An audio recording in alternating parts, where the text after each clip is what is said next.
Doa yang Nabi ajar kepada Sayyidatina Fatimah. Ya Allah, tuan-tuan puan, doa ni sangatlah bagus. Balik ni tolong amal, catat-catat.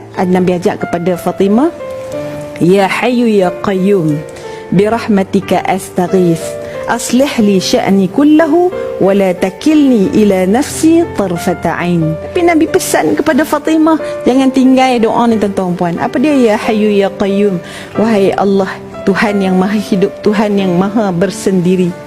Apa lagi? Berdiri dengan sendiri. Birahmatika astaghith, dengan rahmatmu aku memohon pertolongan. Minta dengan Allah, rendahkan diri, ya Allah, aku minta pertolonganmu. Aslih li sya'ni kullah, perbaikilah untukku urusanku seluruhnya, ya Allah.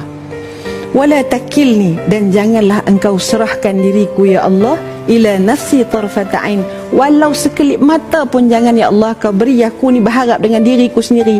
Aku yang urus, aku yang jaga anak aku yang memiliki cinta suami aku yang punya hartaku ini, ya Allah. Janganlah semua ini akhirnya menjadikan kita ini lupa kepada Allah Subhanahu Wa Taala. Jadi tuan-tuan puan, mudah-mudahan hidup yang kita pinta hari ini adalah hidup yang sedang diuruskan oleh Allah Subhanahu Wa Taala, sehingga tidak lagi datang kebimbangan, tidak lagi datang kerusingan. Yang datang hanyalah pengharapan hidup ini aku bertuhankan Allah Subhanahu Wa Taala.